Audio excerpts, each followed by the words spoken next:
बहुत खुशहाल जीवन जी रहा था। सब कुछ था, पैसे, नौकरी, आज्ञाकारी बच्चे, पत्नी, मित्र संबंधी। ऐसा कुछ नहीं था जिसकी कमी थी। फिर भी जब जब किसी सत्संग में जाकर बैठता था तो अंदर एक खालीपन सा छा जाता था। बार बार सत्संग के शब्द कानों पर पड़ते थे। परमात्मा, खोज, मोक्ष, निर्वाण, मुक्ति, संन्यास।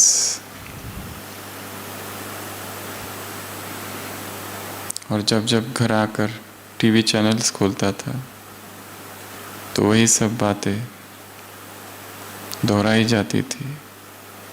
यहाँ का आश्रम, वहाँ का आश्रम। प्रवचन सुनते रहता था और प्रवचन सुनते सुनते उस व्यक्ति के मन में वैराग भाव प्रकट हुआ और वो वैराग धीरे धीरे बढ़ता गया। संसार की सभी वस्तुएं, चीजें व्यर्थ दिखाई देने लगी।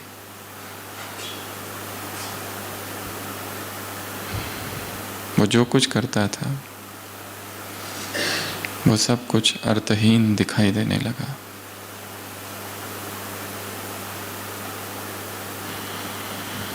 और एक दिन वो निर्णय कर लेता है कि मुझे इस संसार का त्याग करना है और संन्यास लेना है। और वो व्यक्ति घर पर अपनी ये बात जैसे ही बताता है, भयंकर विरोध होता है। मित्र उसे समझाते हैं, बच्चे समझते हैं पता नहीं क्या हो गया बुढ़ापे में। माता पिता भी समझाते हैं कि क्यों जा रहा है, आखिर क्या चाहिए। पत्नी भी समझाती है, पर वो कहता है कि ये संसार मोह माया है, चाहो तो तुम भी मेरे साथ चलो। पत्नी कहती है नहीं, मेरे लिए तो यही संसार है, बच्चे और ये घर। उसे हंसी आती है, मूर्ख अज्ञानी स्त्री।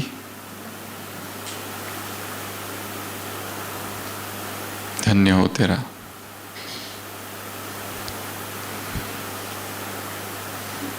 और वैरागी मन को जितना भी रोको, वैराग और दृढ़ होता है और बढ़ता है। आखिरकार सभी कोशिशें व्यर्थ हुई और वो निकल पड़ा। कई जगह गया, बनारस गया, हरिद्वार गया, ऋषिकेश गया, भिन्न भिन्न स्थानों पर गया। पर वहाँ जाकर उसे नई बात पता चली कि जिस आश्रमों में रहना पड़ता है वहाँ पर खुद का खर्चा खुद करना पड़ता है। वो तो अच्छा था, वो अपना एटीएम कार्ड साथ में लेके आया था।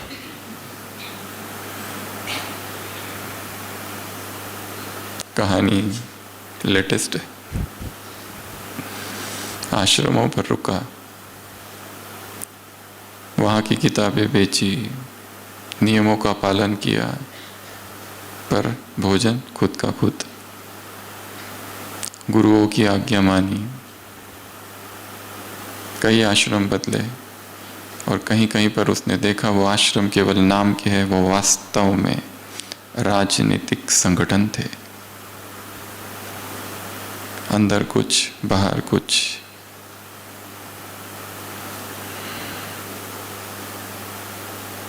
राम कथाएं सुनी, पर देखा कि जो सुना रहे हैं उनके बोल में और उनके कर्म में अंतर है। और उसने देखा कि यहाँ भी वही झूठ है, यहाँ वही पाखंड है। और फिर वो सोचता है अच्छा हुआ कि दूर हिमालय में चला जाऊं, क्योंकि उसकी प्यास ईश्वर को पाने की थी। और वो यहाँ देखता है ईश्वर ये लक्ष्य तो भूल ही गया है। लोग आश्रमों में रहते हैं परंतु कुछ और कर रहे हैं। तपस्या तो खो गई है, तपस्या जो करनी चाहिए वो हो ही नहीं रही है। तपस्या के नाम पर प्रचार और प्रसार मात्र हो रहा है। हिमालय पर जाता है और हिमालय के एक आश्रम में रुकने लगता है। भव्य आश्रम है, असंख्य सन्यासी है, छोटी आयु से लेकर बड़ी आयु तक वहाँ रहने लगता है। अपना भोजन खुद बनाता है, खाता है।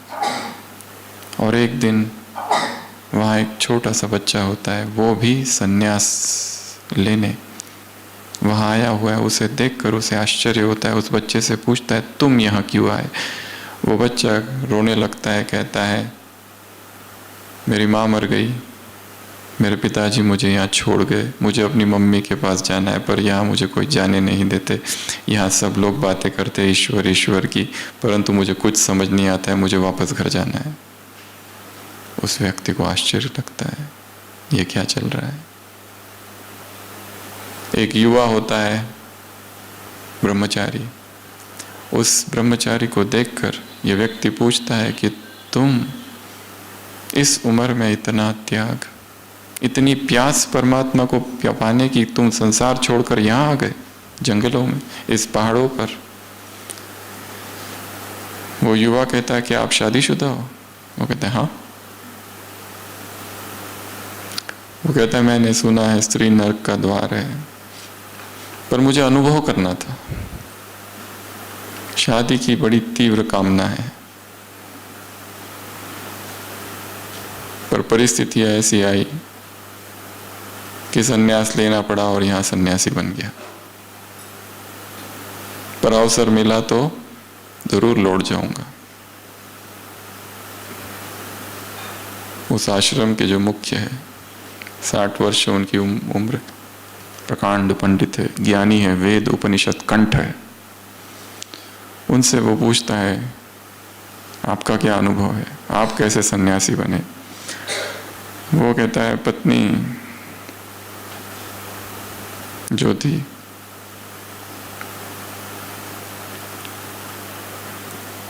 उसने धोखा दिया, वैराग आ गया, इसलिए यहाँ पड़ा हूँ। और फिर धीरे धीरे आश्रम खोला और इतना बड़ा बन गया है। वो जो गृहस्थी होता है वो सोचता है यहाँ मुझे भगवान मिलने वाला नहीं है, क्योंकि यहाँ तो ये लोग ही भटके हुए हैं। वहाँ से निकल कर कहीं और जाता है, देखता है ऊंची पहाड़ी पर कोई एक बूढ़ा व्यक्ति रहता है, कोई एक योगी, कोई एक सन्यासी। उसके पास जाकर बैठता है और कहता है, मैं क्या करूँ, मुझे भगवान को पाना है। वो बूढ़ा सन्यासी कहता है, तुम यहाँ क्या कर रहे हो? वो कहता है, यहाँ नहीं रहूं तो कहाँ जाऊं, जंगलों में, आश्रमों में तो भगवान मिलते हैं। वो हंसने लगता है, कहता है, तुमको किसने कहा ये सब? क्या वो यहाँ नहीं मिलता है? व्यक्ति पूछता है, कहता है, बिल्कुल नहीं। फिर कहाँ मिलता है? तो आप यहाँ क्या कर रहे हो फिर? वो कहता है, मैं तो बचपन से ही घर से भाग गया था, किसी आश्रम में रहा और वहाँ पर गुरुओं की सेवा की। बाद में गुरु चले गए, मुझे छोड़ गए। अब मैं अकेला रहता हूँ और अकेले रहने की आदत सी पड़ गई है और मौन में रहता हूँ। नीचे गांव में जाता हूँ, भिक्षा मांगता हूँ, थोड़ी बहुत सेवा करता हूँ, फिर चुपचाप अपनी साधना करता हूँ, मंत्र जाप करता हूँ। वो व्यक्ति पूछता है, पर मैं क्या करूँ फिर? जहाँ देखता हूँ वहाँ पर ढोंग और आडंबर और दिखावा और ढकोसलापन है। सत्य क्या है? सत्य को कैसे ढूंढूं? वो बूढ़ा योगी कहता है, सत्य यहाँ नहीं है, और जिसे तुम वैराग कह रहे हो वो वैराग भी नहीं है। जाओ, जाकर वहीं रहो जहाँ रहते हो, परंतु ऐसे रहो जैसे उस संसार में होते हुए भी संसार में नहीं हो। व्यक्ति, वस्तु, स्त्री आए और चली जाए, तुम अलिप्त रहो। यहाँ रहकर तुम्हें कुछ नहीं मिलेगा। किसी को छोड़कर, किसी चीज को, वस्तु को छोड़कर वैराग नहीं धारण किया जा सकता है। वैराग का संबंध त्याग से कम है, समझ से है। ये छोड़ दिया, वो छोड़ दिया, ये नहीं खाते, वो नहीं खाते, ऐसा नहीं करते, वैसा नहीं करते, ये वैराग नहीं है। वैराग का संबंध जागरण से है, वैराग का संबंध समझ से है। वैराग अर्थात वो आँख जो महल में भी खंडहर को देख ले। वैराग अर्थात कुछ त्यागना नहीं। वैराग अर्थात अंदर जो गंदगी है, अंदर जो कचरा है, उसके प्रति विद्रोह, जो अनावश्यक है, जो पाप का बोध लाता है, जो पश्चाताप लाता है, जो दुख और पीड़ादायी है, उस दुख को उखाड़ कर फेंक देना अर्थात वैराग। चीजों को छोड़ना वैराग नहीं है, समझ अर्थात वैराग। जो चीज बार बार दुख दे रही है, जो संबंध दुख का कारण बना हुआ है, जो वासना, जो इच्छा, जो तृष्णा, सभी अपेक्षाओं का अंत होना अर्थात वैराग का उदय होना।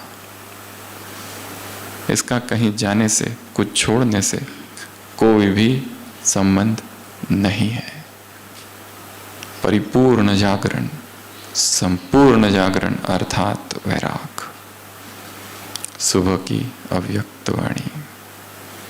वैराग अर्थात किनारों को छोड़ना, स्थान को छोड़ना वैराग नहीं, वस्तुओं को छोड़ना वैराग नहीं, व्यक्तियों को छोड़ना वैराग नहीं, शहर को छोड़कर जंगल जाना वैराग नहीं।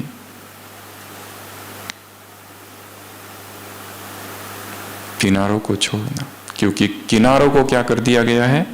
अपना क्या बना रखा है? सहारा। किनारे छूटते जाए। मुरली में बाबा ने कहा किनारों की लिस्ट अगली बार बताएंगे। और क्या अगली बार बताएंगे? और एक चीज है जो अगली बार बताएंगे, खेल। बच्चे क्या क्या खेल करते हैं वो अगली बार बताएंगे। और किनारे कौन कौन से है उसकी लिस्ट अगली बार। तो इंतजार करते रहोगे उसके लिए या खुद निकालोगे? खुद निकालना है। तो भट्टी का आज आरंभ भी समझो और लक्ष्य मिल चुका है, वैराग। किनारों को छोड़ देना। कौन से किनारे छोड़ने हैं? अगले 3 दिन अपने ही अंतर मन में प्रवेश।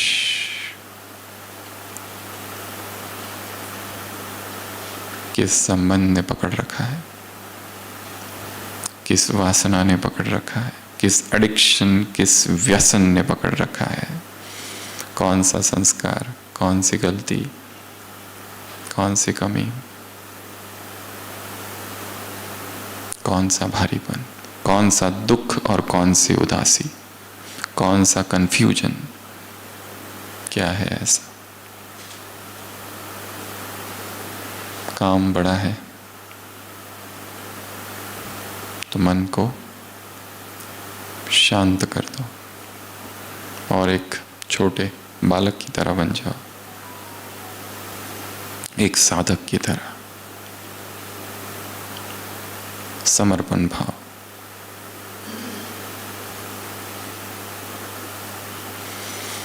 तो आज सुबह की व्यक्त वाणी कौन किससे मिल रहा है?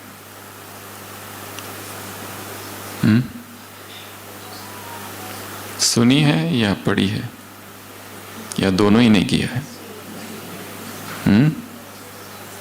सुनी है कि पढ़ी है? सुनी भी है और पढ़ी भी है।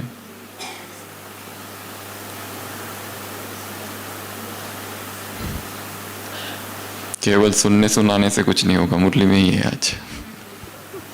करना होगा। इसमें पहले मैं, माया के वश होने में पहले मैं नहीं। तो पूरी मुरली तपस्या पर है। इस तपस्या की हम आज के इस सत्र में मुरली के आधार से 16 बिंदु देखेंगे। तपस्या अर्थात क्या? सबसे पहला, तपस्वी वो जो स्नेह के पुष्प अर्पित करे। बाबा ने कौन सा दृश्य देखा आते ही? ऐसा दृश्य जो और कोई देख नहीं सकता, ऐसा दृश्य जो केवल बाप जानते हैं और बच्चे जानते हैं। सबसे प्रथम दृश्य है कि आत्माओं के हृदय से क्या निकल रहा है? स्नेह के पुष्प अर्पित हो रहे हैं, स्नेह के पुष्पों की वर्षा। तो अगले 3 दिन ये अभ्यास बहुत अच्छा है कि जहां मैं मधुबन में घूम रहा हूं, चल रहा हूं, मुझ पर क्या हो रही है? स्नेह के पुष्पों की वर्षा। कौन डाल रहा है? ऊपर से भगवान। कितना सुहावना दृश्य है और कितनी सूक्ष्म और सुखद अनुभूति है।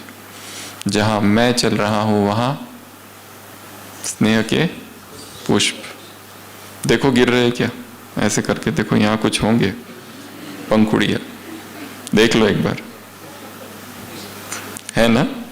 है।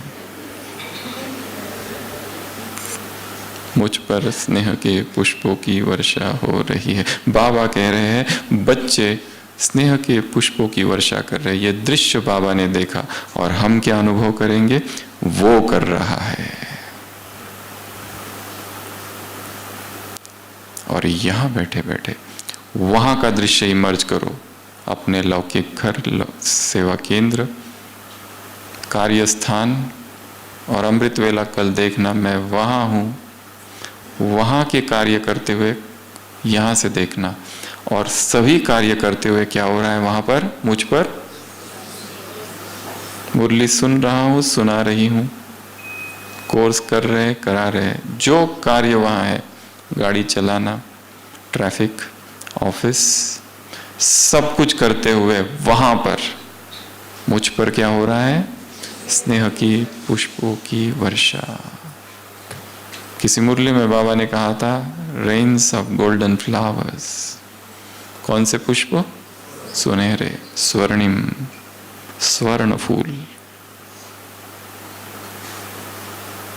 पर किस पर होगी? यह भी एक प्रश्न है। सब पर?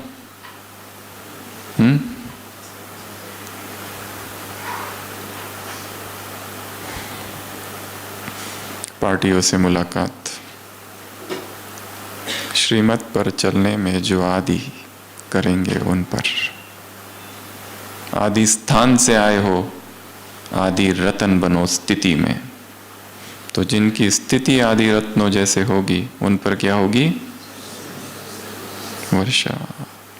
पर अनुभव तो अभी से चालू कर देना। अगले 3 दिन दिन रात ही अनुभव करना है, डे एंड नाइट। उठो तो बिस्तर पर देखना ये फूल किसने डाले,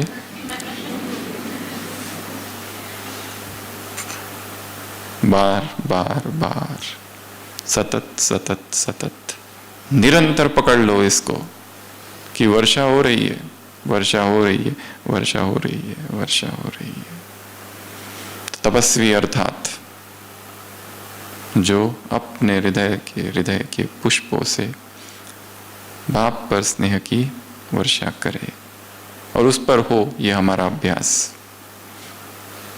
तपस्वी अर्थात दूसरा जिसके मन से कौन सा गीत बजे, कौन सा साज, मेरा बाबा, मेरा बाबा, मेरा बाबा, धुन लग जाए अगले 3 दिनों के लिए। जब करते हैं ना वैसे।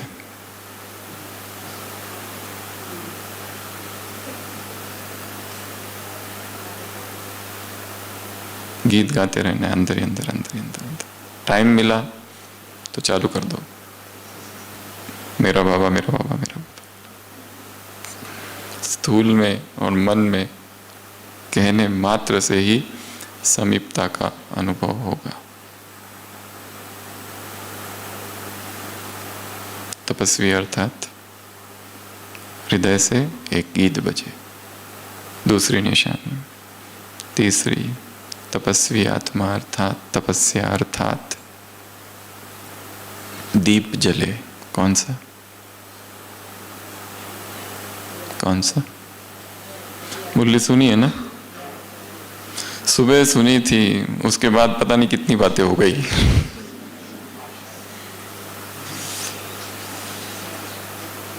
कौन से दीप? ये मिलन जो है उसकी शुभ आशाओं के दीप, अर्थात निरंतर मिलन हो रहा है। वो और मैं अकेले अलग अलग हूं ही नहीं। My father and I R one. My father and I R one. वो और मैं एक हूं। या फिर तुम तो यहीं कहीं बाबा मेरे आसपास हो। देख लो एक बार, बाजू में बैठा तो नहीं है, या तो पीछे होगा कहीं, या तो सामने, पर है। आते नजर नहीं, पर है। भगवान देखने की चीज नहीं, अनुभव करने की चीज है, ऐसा भक्ति में कहते हैं। तो तीसरा अभ्यास, दीप जला रहे, मिलन का दीप, शुभ आशाओं का दीप। निरंतर मिलन हो रहा है। वैराग की एक परिभाषा ये है,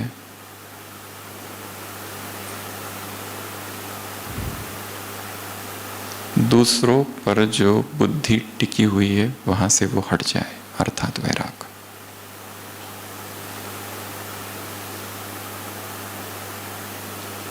एक फ्रांस का फिलोसोफर कहता है, The other is hell. The other is hell.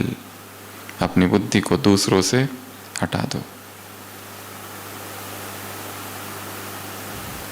चौथा, तपस्वी आत्मा, अर्थात कहाँ बैठी है वो? बाबा ने क्या कहा? ये तख्त कैसा है मेरा, विशाल। जो भगवान के दिल तख्त पर निरंतर बैठी है वो है तपस्वी आत्मा। तो क्या अनुभव करेंगे? मैं कहाँ बैठा हूं, कहाँ बैठी हूं? कौन से सोफे पर, कौन से तख्त पर, कौन सी सीट पर? ताऊसी तख्त, दिल के ताऊस तख्त पर तू दिल वाला है। हमारे तख्त पर वो बैठा है, पर बाप के दिल तख्त पर कौन बैठ सकता है? एक अव्यक्त वाणी थी 2010 की, जिसमें बाबा ने शुरुआत में ही पूछा था कि भगवान के दिल तख्त पर कौन बैठ सकता है? उत्तर था बाबा का, जिसने बाप को अपने दिल तख्त पर बिठाया है वही बैठ सकता है। और भगवान का जो दिल तख्त है कैसा है? बहुत प्योर, बहुत ज्यादा पवित्र, जिसमें जितनी प्यूरिटी की पावर होगी वही उस तख्त पर बैठ सकते हैं। बाकी सब फिसल जाएंगे क्योंकि बहुत स्लीपरी है।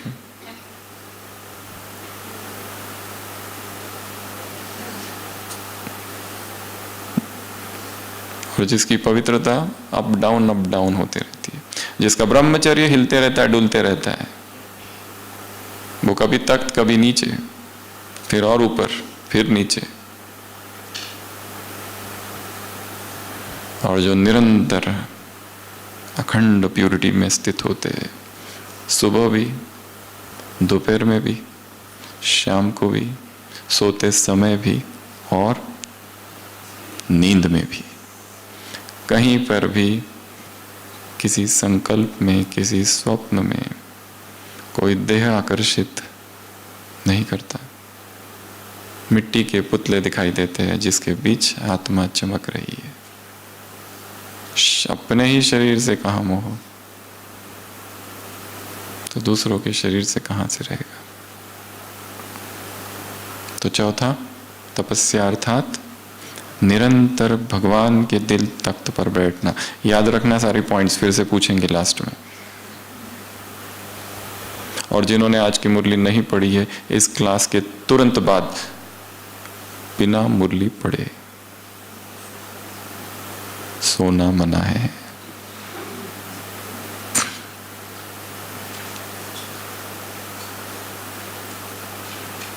जो पॉइंट्स बता रहे वो वास्तव में है या नहीं, कंफर्म भी कर लेना ना।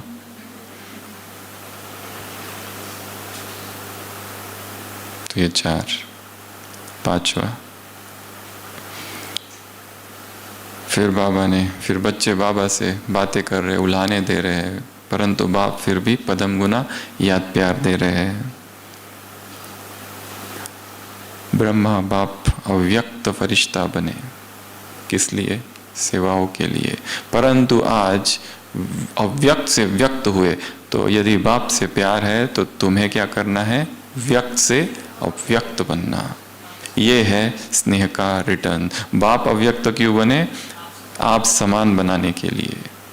तो पांचवा, तपस्वी अर्थात ब्रह्मा बाप समान, जो व्यक्त से अव्यक्त बने।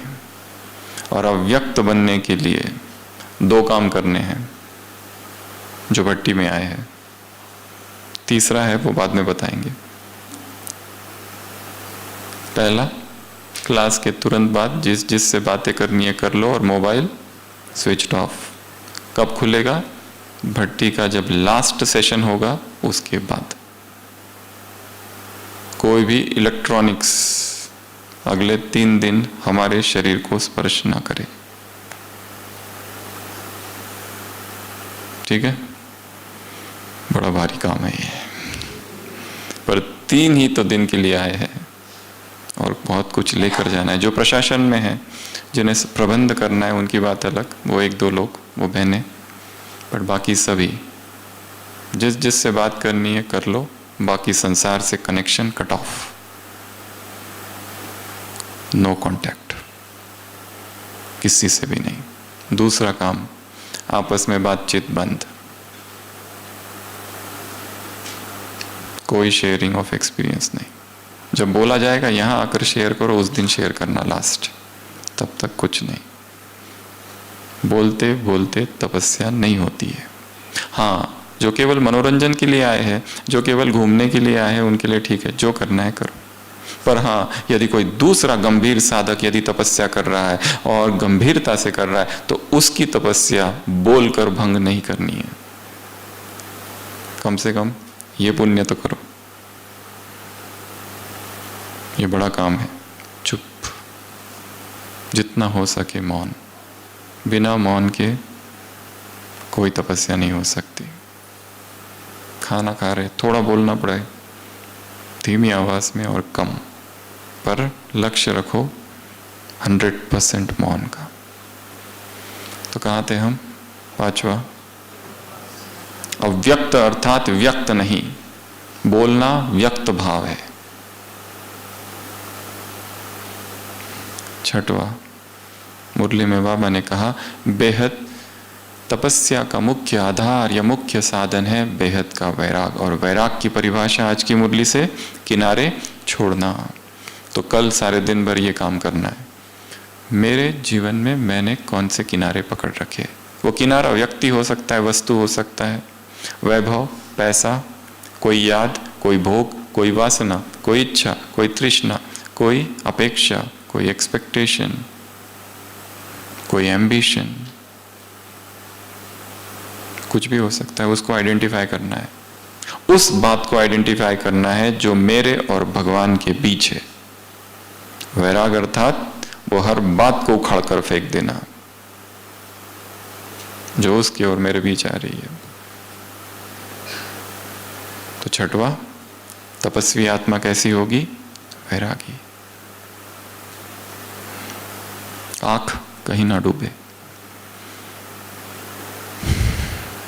सारी वस्तुएं संसार की देखते हुए ऐसे देखो कि जैसे आ रही है और जा रही है, अनित्यता।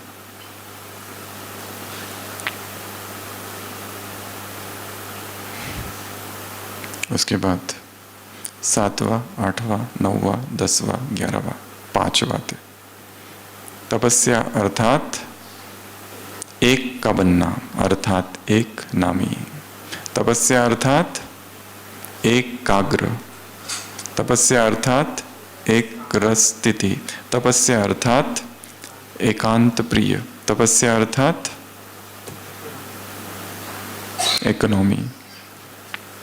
ये 5 बातें मुख्य परिभाषा दी है तपस्या की। जब जब 5 उंगलियों को देखो, एक एक पॉइंट याद करना।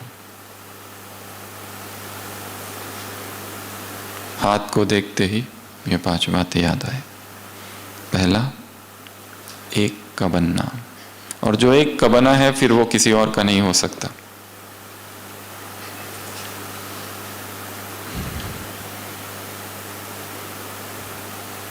मन और शरीर एक को दिया है, एक का। दूसरा, एकाग्र। एकाग्रता तभी आती है जब हम फोकस हो जाते हैं। सुबह सुना रहे थे, बाबा ने एक बार, शिव बाबा ने एक बार प्रोग्राम दिया था कुछ भाइयों को मधुबन में। 3-4 भाई, जगदीश भाई थे, ओम प्रकाश भाई थे और 1-2 भाई थे। 3 दिन का, 3 दिन एक ही कमरे में रहना, 3 दिन मौन, आपस में भी किसी से बात नहीं करना, 3 दिन फलाहार और 3 दिन परमधाम शिव बाबा को याद करते रहना। ये 3 दिन का प्रोग्राम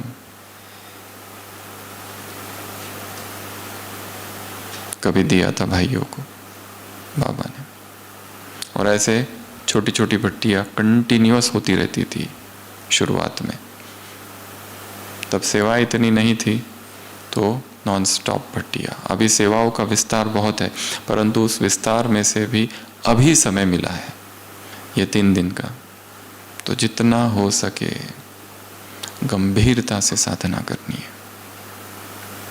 यहाँ क्या हो रहा है, वहाँ क्या हो रहा है, इससे बात करूँ, उससे बात करूँ, इधर मिलूँ, उधर मिलूँ, मधुबन में आया है तो ढेर सारे काम करके जाऊँ, तपस्या रह जाएगी। और यहाँ से जब जाएंगे तो केवल याद रहेगी बहुत अच्छी भट्टी हुई थी, सब मिले थे, बहुत खुशी हुई थी, बस परिवर्तन नहीं होगा। परिवर्तन बड़ी गहरी साधना है। तो ये 5 बातें, एक रस, एकाग्र मन बुद्धि, फिर एक रस स्थिति। 3 दिन का भी अगर मन को एकाग्र करने का अभ्यास और एक रस रखने का अभ्यास करो तो ये अभ्यास कई दिन चलेगा। 3 दिन यदि कर लिया तो कई दिन चलेगा। जहां जहां संसार में मन जाए वापस उधर लाओ इसको। इस मधुबन के कैंपस से जितना हो सके बाहर कहीं नहीं जाना है। कहीं पिकनिक के लिए जाते हैं बाबा पहाड़ी, वो अलग बात है, पर इधर उधर घूमने के लिए व्यर्थ से में कहीं नहीं जाना है। कैद कर दो अपने आप को, self induced quarantine. Economy, economy अर्थात खजाने व्यर्थ न गवाना। और सबसे बड़ा खजाना कौन सा है? समय और बोल। तो अगले 3 दिन के लिए यहां पर लॉक लगा दो। जब तक ये बंद नहीं होगा वर्बल डायरिया, तब तक मन का मौन भी नहीं होगा। मन का मौन आगे की स्टेज है।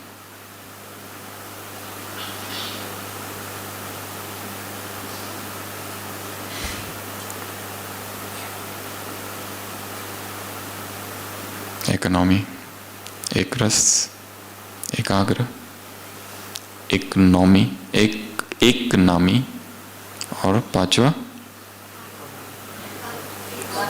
एकांत। अगले 3 दिन सोचो कि मेरे अतिरिक्त यहां और कोई भी नहीं है, सन्नाटा। और जितना हो सके डाउनकास्ट आइज, आइज नीचे। आंखें जहां जाती है एनर्जी वहां फ्लो करती है। जिसको जहां जहां आंखें जाती है वहां क्या होती है? ऊर्जा भागती है। Wherever eyes goes, energy flows. इसलिए जितना हो सके इधर उधर देखते नहीं बैठना है, ये क्या कर रहा है, वो क्या कर रहा है। चुपचाप साधना। कितनी बातें हो गई? 11, 12। बाबा ने कहा शक्तियां तुम्हारा अधिकार है, तुम सब शक्तियां लो, यथाशक्ति नहीं, सर्वशक्तिवान हो, जितनी चाहे उतनी शक्तियां बाप से ले लो।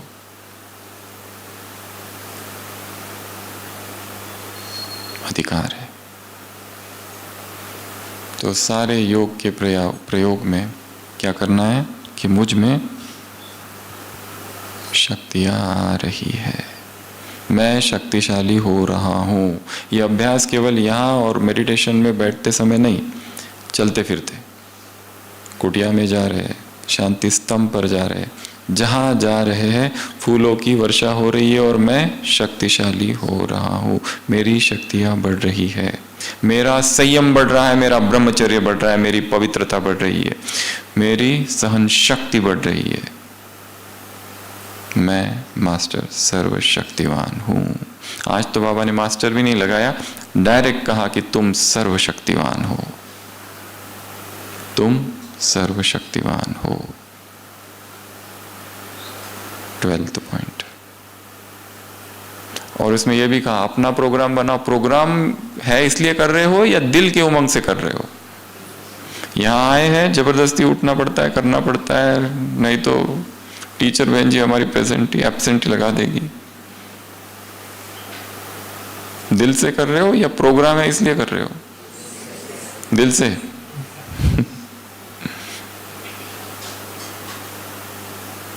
यह भी प्रश्न पूछा है मुरली में। कोई कह रहा है इसलिए नहीं। भट्टी करने के लिए आना पड़ता है, अर्थात जीवन में भट्टी नहीं हो रही है।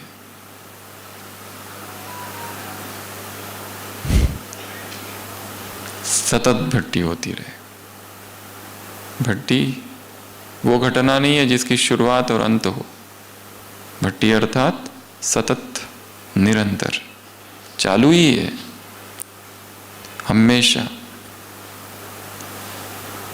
तो 12th 13th दादियों से मुलाकात। क्या कहा? इष्ट और अष्ट, समय प्रमाण, परिस्थितियों प्रमाण, जो शक्तियां मिली है उनका क्या करना है? कार्य में लगाना है, उनको यूज करना है। शक्तियां बहुत है, वैसे तो 8 शक्तियां भी नहीं, शक्ति एक ही है वैसे तो। जैसे करंट कितना होता है? एक ही होता है ना। पर वही करंट जब फैन से बहता है तो पंखा घूमता है और हवा मिलती है। वही करंट जब लाइट में जाता है तो प्रकाश। परंतु जब लाइट चाहिए तो फैन काम नहीं करेगा, और जब हवा चाहिए तो लाइट ऑन कर दो। तो शक्ति एक ही है, ईश्वरीय शक्ति। नाम अलग अलग दिए गए, समेटने की जो भी शक्तियां है सारी। सुबह सुबह अमृत वेला शक्तियां ले लेनी है। अष्ट और इष्ट, 8 शक्तियों की अनंत धाराएं मुझ में आ रही है। मैं इष्ट हूं, मैं अष्ट हूं। अष्टभुजाधारी कौन हूं? दुर्गा। तो ये भी एक अच्छा अभ्यास है अगले 3 दिनों के लिए, माताओं के लिए। कैसे चलेंगे? 4 इधर और 4 इधर। मैं कौन हूं? दुर्गा।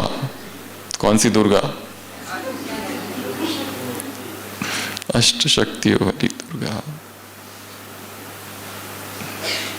बाबा ने किसी को कभी पूछा था, बच्चे नींद आई? उसने कहा हाँ बाबा आई।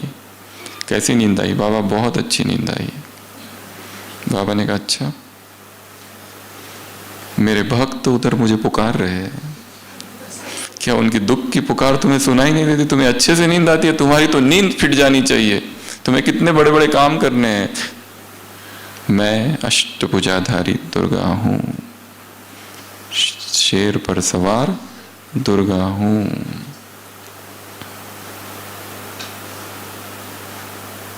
और थोड़ा दूर दूर चलना, ठीक है ना?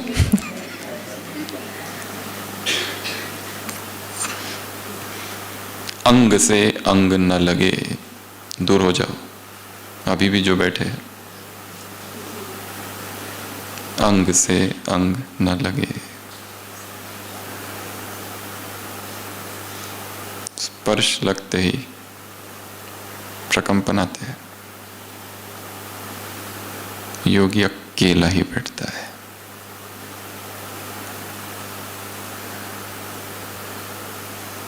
हमारे ओपड़ी में जैन साध्वी आती है। यहाँ पर दिलवाड़ा मंदिर है, तो वो जैन साध्वियाँ नीचे से पैदल आती है, पीछे के रास्ते से, कभी आबू रोड से। तो उनको कुछ कुछ तकलीफ़ें होती है तो दिखाने आती है, रहती है, 10 दिन रहती है, 15 दिन रहती है। कभी उनका मौन होता है तो एक व्यक्ति उनके साथ आता है जो कंप्लेंट बताएगा। पर उनका ऐसा नियम होता है कि वो आती है तो कई बार खड़ी रहती है। हम उनको कहते हैं बैठो, तो नहीं, वहाँ पुरुष बैठा था, बैठती नहीं है। वाइब्रेशंस,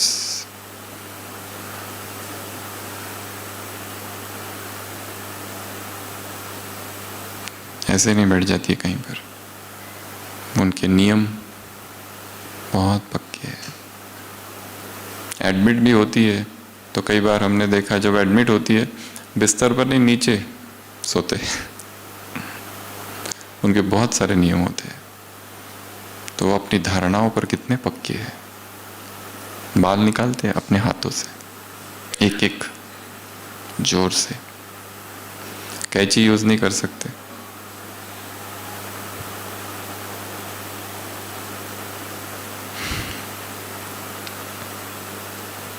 अष्ट और इष्ट, 12वीं या 14वीं पॉइंट संतरी दादी ने सुबह सुना ना क्लास में।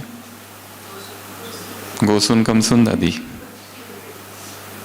बाबा ने शरीर छोड़ा अपने कमरे में, मम्मा ने शरीर छोड़ा अपने कमरे में।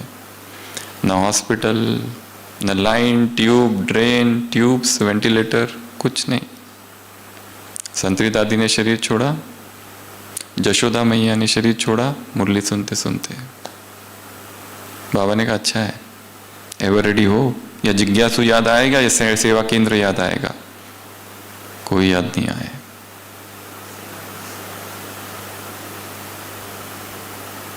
एक माता भट्टी के लिए आई थी, भट्टी करते करते ही शांति स्तंभ पर शरीर छोड़ दिया था। हॉस्पिटल आए लेकर, ब्रॉड डेड। तो बाबा ने क्या कहा? एवर रेडी है। कुछ भी जमा करके नहीं रखो, nothing, do not accumulate anything.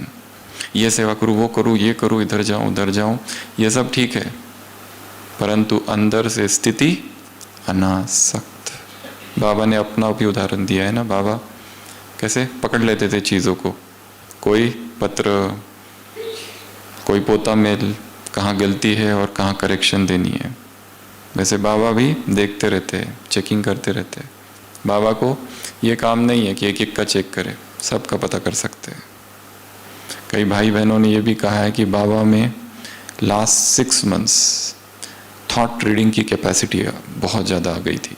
Thought reading, कोई आता था अपनी समस्या लेकर, इससे पहले कि वो समस्या बताता, बाबा उसकी समस्या भी बता देते थे और उत्तर भी दे देते थे, दोनों चीज़ें। उनको आश्चर्य लगता था, बाप तो कहते हैं कि मैं थॉट रीडर नहीं हूँ, फिर ये कैसे? तो उसके पीछे सूक्ष्म फिलॉसफी ये है कि जैसे जैसे आत्मा शुद्ध होती जाती है, प्योर होती जाती है, शरीर से डिटैच रहने लगती है, उसमें ये सारी सिद्धियां प्रकट होने लगती है अपने आप, ऑटोमेटिक। तो 14वां एवर रेडी। 15 और 16 पार्टियों से मुलाकात। 15 पार्टी नंबर 1, क्या कहा? कहाँ से आए हो? पंजाब, दिल्ली ग्रुप, आदि स्थान से आए हो। आदि स्थिति में भी आदि रतन हो, स्थिति में भी क्या हो? आदि रतन। क्योंकि आदि स्थान से आए हो, और आदि रतन अर्थात श्रीमत में आदि होकर चलने वाले। इसमें कोटों में कोई ही चलते हैं, परंतु जो इसमें चलते हैं उन्हें रूहानी नशा चढ़ता है, और जिनके पास रूहानी नशा है वो माया के नशे से छूट जाते हैं। और माया का कौन सा नशा है? पहनना, खाना, देखना, फूड, क्लोथ्स, साइट सीइंग, ये देखो वो देखो। माउंट में देखने जैसा क्या क्या है? तपस्या करने आए थे या साइट सीइंग करने आए थे?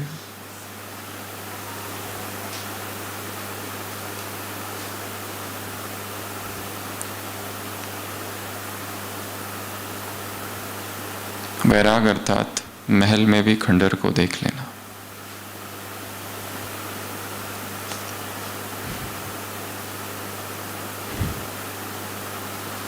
ये पहनूं वो पहनूं, ये खाऊं वो खाऊं।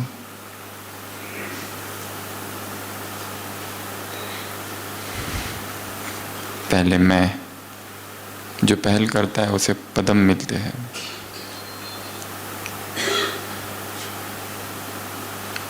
तो इसमें पहले करो, माया के वश होने में नहीं। तो 15वीं पॉइंट, नशा। कौन सा नशा? रूहानी नशा। और लास्ट पार्टी नंबर 2, कहाँ से आए हो? महाराष्ट्र, एमपी? कहाँ से आए हो? गुजरात? ओरिजिनल घर कौन सा है? ओरिजिनल स्थान कौन सा है? मधुबन। काम क्या करते हो? गवर्नमेंट सर्वेंट, फैक्ट्री या गृहस्थी में हो? ईश्वरीय सेवा। तो ओरिजिनल काम है ईश्वरीय सेवा, ओरिजिनल घर है मधुबन। इसको नहीं भूलना। और क्या कहा यहां पर बाबा ने? एक बहुत अच्छी बात कही है। माता क्या कहती है? हमारे घर वाले कैसे हैं? पक्के रावण। तो बाबा ने क्या कहा? क्या करो उनसे? लड़ाई करो। शुभ भावना शुभ कामना की अंजलि दो। ये बहुत प्रैक्टिकल और बहुत पावरफुल पॉइंट है। और ये याद 3 दिन करके जाना है यहां से। कैसा भी हो, परंतु शुभ भावना देना है, क्योंकि तुम कौन हो? दाता के बच्चे हो। बाबा ने इतना खजाना दिया, पर किसी ने लिया, किसी ने यथाशक्ति लिया। बाप कभी कहते हैं मैं नहीं दूंगा? तो तुम कौन हो? देने वाले। अपना देवदाई ड्रेस क्या किया है? धुलाई, प्रेस, सिलाई सब करके रखा हुआ है ना? देना। तो यहां बैठकर रोज अपने सारे लौकिक रिश्तेदारों को इमर्ज करो। एक यहां बैठे उन सभी आत्माओं को इमर्ज करो जिनके साथ हिसाब किताब चल रहा है। यहां बैठे हुए उन सभी आत्माओं को इमर्ज करो जिनके साथ हिसाब किताब अभी चालू नहीं हुआ, होने वाला है फ्यूचर में। यहां से जाते ही स्टेशन पर खड़े हैं या घर पे आ चुके हैं मेहमान बनकर, क्योंकि हमें तो पता नहीं चलेगा ना, क्योंकि हमारा तो मोबाइल अभी बंद है ना 3 दिन। तो कैसे पता चलेगा? वो तो वहां जाने के बाद पता चलेगा।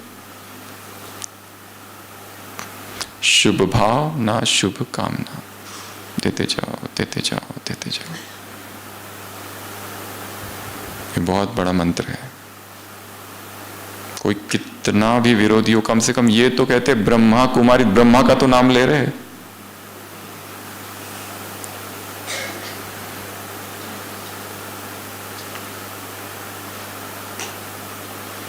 पॉइंट नंबर 1,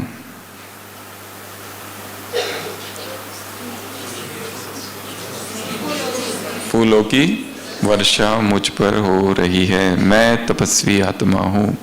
दूसरा, गीत गाए दिल में निरंतर, गीत गाते रहो, गीत गाते रहो, गाते रहो, गाते रहो। तीसरा, दीप, दीप बुझने ना पाए। चौथा, मैं कहाँ हूं? दिल तख्त पर। और अभी बैठो, इसके बाद उतरना ही नहीं, कभी उतरना ही नहीं। दिल तख्त पर ही बैठकर शरीर छोड़ देना अगर जरूरत पड़ी तो अगर ऐसी बारी आई तो, पर उतरना नहीं वहां से। एक सूफी संत कहता है, प्रभु तेरे दरवाजे पर आया हूं, तेरे दरबार पर। आते आते एक्सीडेंट हो गया, फ्रैक्चर हो गया, अब यही रख लो, कहां जाऊं? जा नहीं सकता। अगला, 5वां, ब्रह्मा बाप समान, अव्यक्त फरिश्ता। अव्यक्त, व्यक्त नहीं, अनमैनिफेस्ट। छठवां बेहद का वैराग। सातवां, आठवां, नौवां, 10वां, 11वां एक रस, एकांत, एक का बनना, इकोनॉमी, उसके बाद एकाग्रता, उसके बाद सर्व शक्तिवान हूँ, उसके बाद अष्ट और इष्ट देवी हूँ, उसके बाद एवर रेडी, कभी भी शरीर छूट सकता है। बाबा ने कहा हर एक का हिसाब अलग अलग है, हर एक का हिसाब अलग अलग है। उसके बाद में रूहानी नशा, और लास्ट पक्के रावण को भी शुभकामना देने वाले। ऐसे पक्के रावण को भी शुभ भावना शुभकामना देने वाली आत्माओं को, ऐसे सर्वस्नेही आत्माओं को, ऐसे बेहद के वैरागी आत्माओं को, ऐसे तपस्वी आत्माओं को, ऐसे सिलाई धुलाई और प्रेस कर अपना कपड़ा देवताई ड्रेस सामने रखने वाली आत्माओं को, ऐसे सर्वशक्तिवान आत्माओं को, ऐसे ब्रह्म मुहूर्त में शरीर छोड़ने ऐसे एवर रेडी आत्माओं को, ऐसे इष्ट और अष्ट आत्माओं को, ऐसे एक रस, एकाग्र, एकांत प्रिय, इकोनॉमी और एक नामी वाली आत्माओं को, ऐसे ईश्वरीय सेवाधारी आत्माओं को, ऐसे जिनका परमानेंट स्थान मधुबन है, ऐसी आत्माओं को, ऐसे रूहानी नशे वाली आत्माओं को, ऐसे आदि रतन आत्माओं को, ऐसे आदि स्थिति वाली आत्माओं को, ऐसे श्रीमत पर आदि से चलने वाली आत्माओं को, ऐसे दिल तख्त नशीन आत्माओं को, ऐसे अंत में आकर तीव्र पुरुषार्थ करने वाली आत्माओं को, ऐसे योग युक्त आत्माओं को, ऐसे शस्त्रधारी आत्माओं को वरदान, ऐसे स्नेही आत्माओं को, ऐसे अष्टरत्न हो गया, ऐसे महान आत्मा, ऐसे हफ्ते भर का नहीं सुनाना है, आज का सुनाना है, नहीं तो रात भर चलेगा ये बेहद के वैरागी हो गया। तो ऐसे ढेर सारे समान वाली आत्माओं को बाप दादा का याद प्यार, गुड नाइट और नमस्ते। हम रूहानी बच्चों की रूहानी बाप दादा को याद प्यार, गुड नाइट और नमस्ते। ओम शांति।